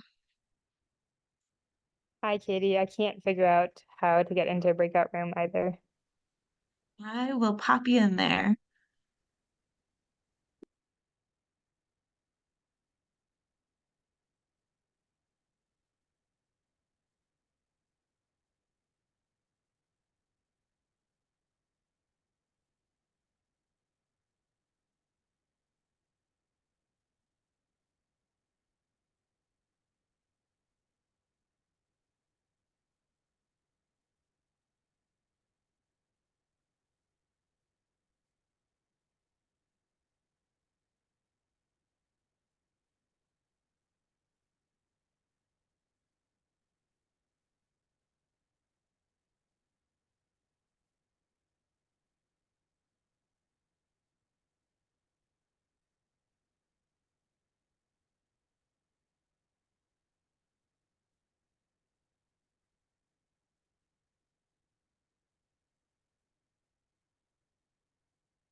Welcome back. Hopefully you at least got a chance to get started on some conversations. I know that was not nearly enough time to really dig in, but we'd love to hear some of the things that you talked about in your groups. So if you were chosen as the reporter, or if your group forgot to do that, but would volunteer to be the reporter from your group, we'd love for you to share out one key need or opportunity that came up that you would think would help strengthen environmental and outdoor learning in Colorado.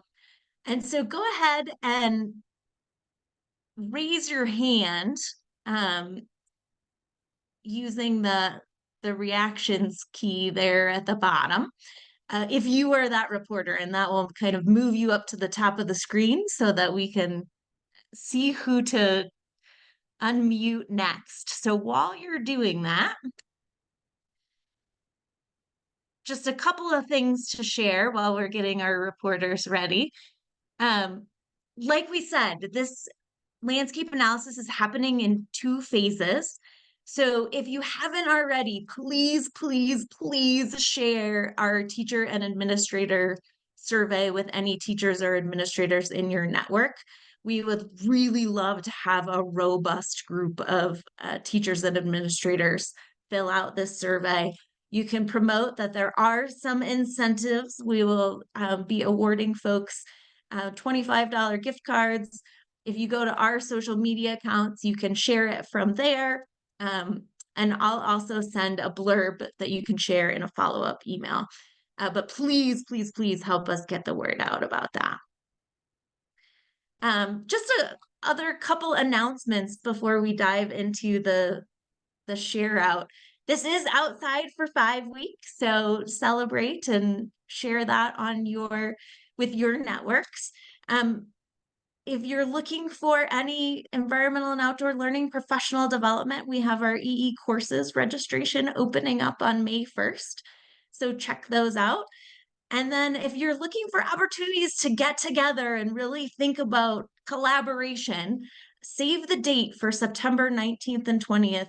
That's when we'll be hosting the Colorado Advancing Environmental Education Conference at CSU Spur in Denver. So we would love to have you there. Registration will also be opening in May. All right. Well, I can't wait to hear what folks have to say. And so I'm going to go ahead and remove my spotlight here. And Alice, would you jump in and share what your group talked about? Yeah, sure. So I'm going to lower my hand here. So hi, everybody. I'm Alice Dong, and I work for CSU Extension, and I'm the Eastern Regional Specialist for the Community and Economic Development. So yeah, in our group, we have great discussions about the inequity of the environmental education and outdoor resources. Since in the metropolitan area, most students, they have a lot of resources and they have a lot of classes and trainings related to environmental education. But for my place in the eastern region of the Colorado, and it looks like a desert. So we don't have much environmental education resources or trainings, and also workforce focus on doing this part. So I feel like, yeah, this is a great potential and opportunity in the future. And also for my own project, I'm doing the outdoor recreation economy. So part of my job is related to cultivating folks, like providing training certificates for people so we can develop that workforce in the industry of outdoor recreation. So yeah, this is a thing I feel like it's interdisciplinary and also has great potential in the future. And I'm really looking forward to collaborations in this project. Yeah. Thank you, Alice. Let's jump to Juan Miguel. What was one idea that you talked about in your group? Hi all, yeah, Juan Miguel, Arias, he, him pronouns. Great to meet you all and be in conversation here. Our big takeaway, I'm trying really hard to like focus in on the single thing. Our big takeaway was really that opportunity for connection between environmental education and early childhood education.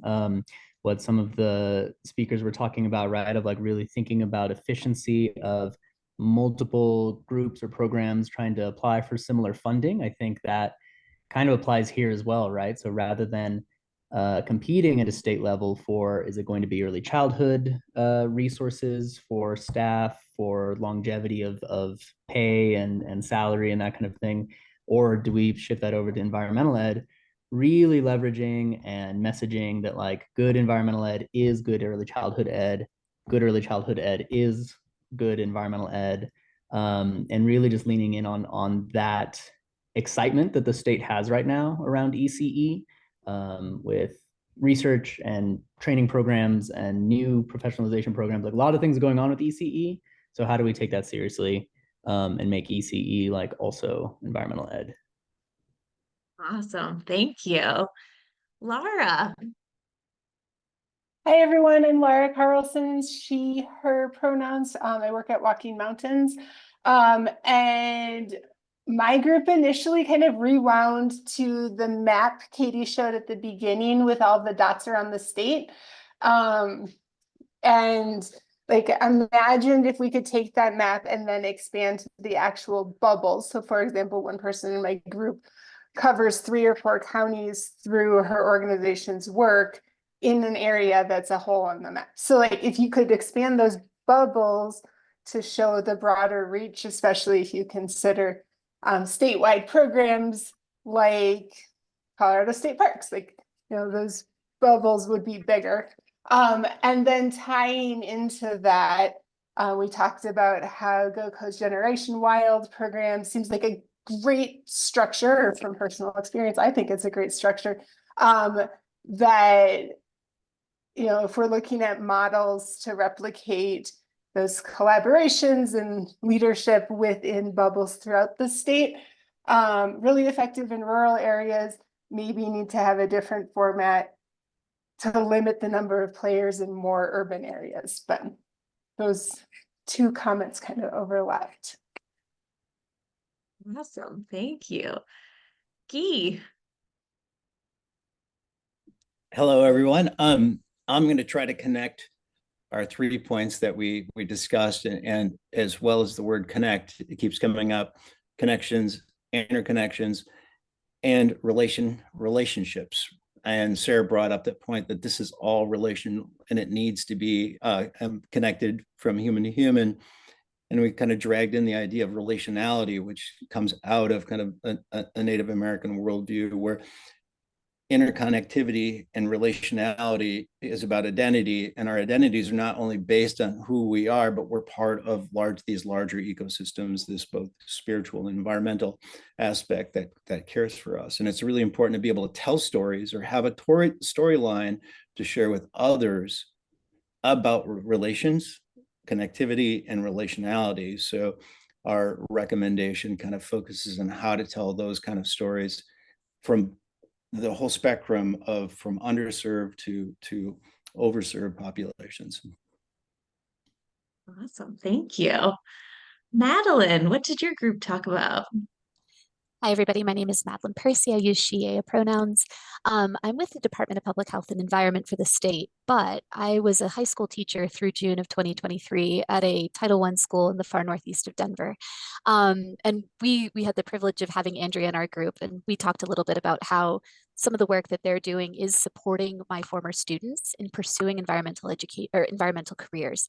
But this sort of expanded into a conversation about how generally there is that huge gap in what people should be paid and what they're actually being paid.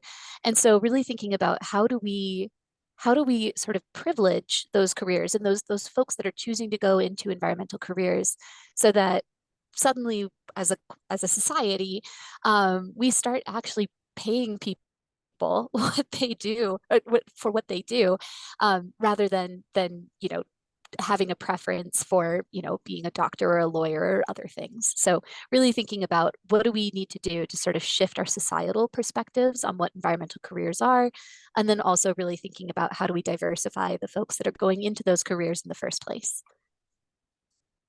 Awesome. Thank you. Gabby, what did your group talk about? Hi, everyone. I'm Gabby Morey with the Montezuma Inspire Coalition, one of the Generation Wild communities down in Montezuma County. And yeah, we needed a ton more time, but that's okay. We started talking, and one of the big things we talked about was better programming for individuals with disabilities. And I'll share that our community is working with our local BOCES.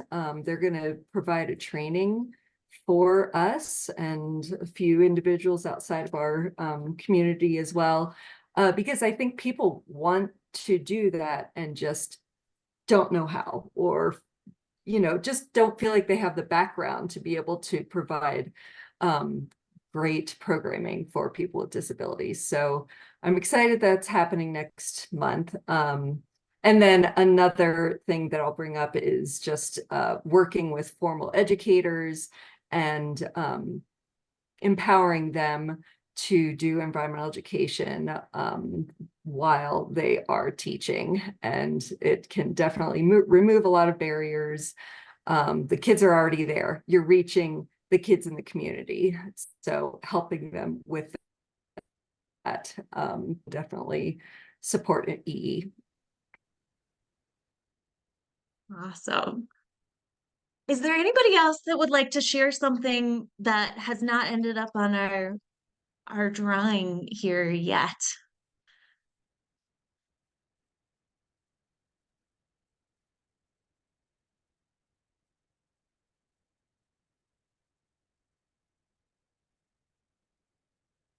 And Karen, you might be talking, but you're on mute.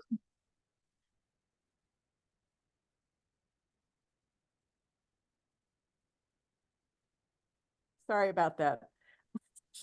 Our group, similar to another group, discussed financial challenges and the real challenge of building a competent staff with sufficient pay to meet a living wage standard.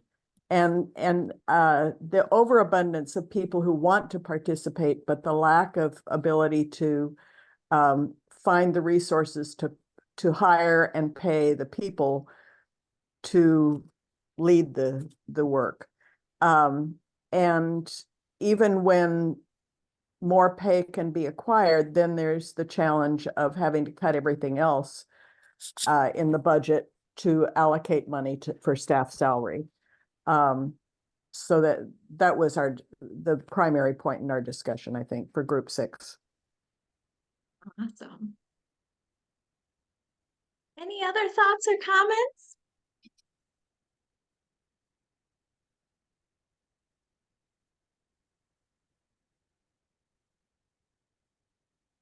All right, and I'll ask Lisa to pop a link in the chat here. We do have another online commenting system. So if you have something that you wanted to say that didn't get put on the map, you can go here to Woo Clap and add that in using that code right there. So that is another place where you can add notes.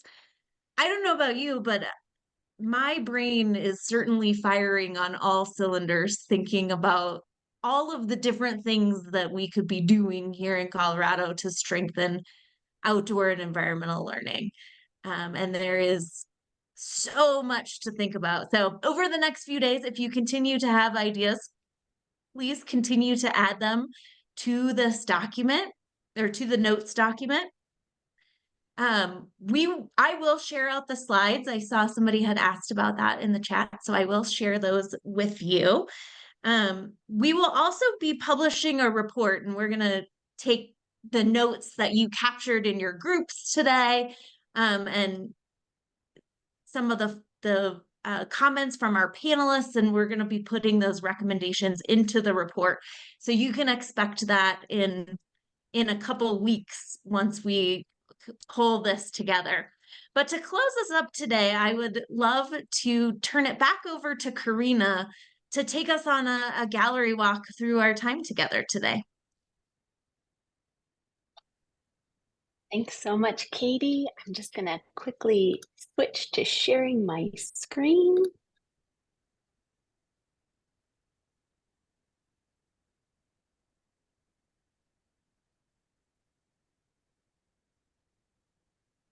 Great, and we're going to go back to where we started here earlier today. And I'm just really delighted to be here. There's some familiar names and faces. And so my name is Karina. I'm based in Fort Collins, Colorado, and I have both my degrees from Colorado State University in Human Dimensions and Natural Resources. So you all are my people, and it's really, really exciting to hear all of your ideas, the energy, the passion, the intelligence in this group. So I just want to walk you through my lens and what I captured visually over the course of today. And these are works in progress. I'll be adding a little bit more after we wrap up today. So this is just a different way to engage with information. Many of you may be proponents of giving people different ways of learning. And so this also gives you more tangible result of what you've done today with the investment of time, energy, and thinking that you've put into our webinar today. So first, we heard from Katie, and thanks so much, Katie, for the opportunity to be here. And the presentation was really rich with a lot of data. So this is just very high level with the lens of thinking, what do we need to ensure that all Coloradans have access to outdoor learning? How can we really provide more equitable access to outdoor and environmental education and learning? And so we know that there's a long way to go in areas of BIPOC representation, equity and representation in positions of power, salaries and benefits, and equitable access across geographic regions. So thinking creatively about how might we fill gaps between topics and areas where we have a lot of resources or experience, like conservation, and connecting that to different topics that we don't talk about as much, like transportation. What do educators need? They want more diversity, equity, inclusion training, leadership training, management training. And we all know that this work matters, but here's just a few reasons why outdoor learning has a positive impact on people around those kids there playing with some macroinvertebrates. And then we heard from our amazing panel, and there's a lot of richness here, but some of the big themes that I heard was thinking about creative ways to grow financial support for outdoor learning beyond grants and traditional paths. So thinking creatively, and then really getting into this idea of systems and connections, and how can we work together and have intentional collaborations that make a rising tide raise all ships rather than trying to compete with each other. So thinking that there's not just one approach, there's many different perspectives, and working in different sectors and with different partners can lead to some really fantastic outcomes, like Generation Wild and the work that the Outdoor Equity Program is doing, and GoCo and Rising Routes to really listen to the communities. And then just a real quick high-level report out. Again, you can see this is very much a work in progress, but that theme of connection and relation is not new to any of you. I'm sure that this is just a reinforcement of things that you already know, that connection is so important and working together is so important. And so thinking about how do we shift societal perspectives to make sure that people are compensated fairly and equitably, getting more resources more equitably across into rural areas for folks with disabilities, and then using the specific connection of, hey, there's a lot of investment in early childhood education, a lot of energy there right now. How do we tie into that? how do we collaborate? And then a very tangible, nice recommendation to expand those dots on the map to give more information and context. So thank you so much. And I know that these will be sent out afterwards and available. So be on the lookout for that. I'm sure there's going to be good opportunities to give feedback when those are sent out as well to this webinar. So back to you, Katie. Thank you so much. Thank you so much, Karina. We so appreciate it. So huge thank you to Karina, and huge thank you to all of our panelists who provided their expertise today. We so appreciate all of you blocking out this time to have discussions with us. And thank you to all of you who joined us to share your expertise and block out a morning in a very busy time to really think about how we strengthen our statewide environmental and outdoor learning system. So we so appreciate you and all the work that you do. Again, we'll be sharing this out, but if you happen to be writing a grant or need some of this data in the meantime, please just reach out to me and we can make sure you get what you need when you need it. So please don't hesitate to reach out if you have questions or want to talk more about any of this.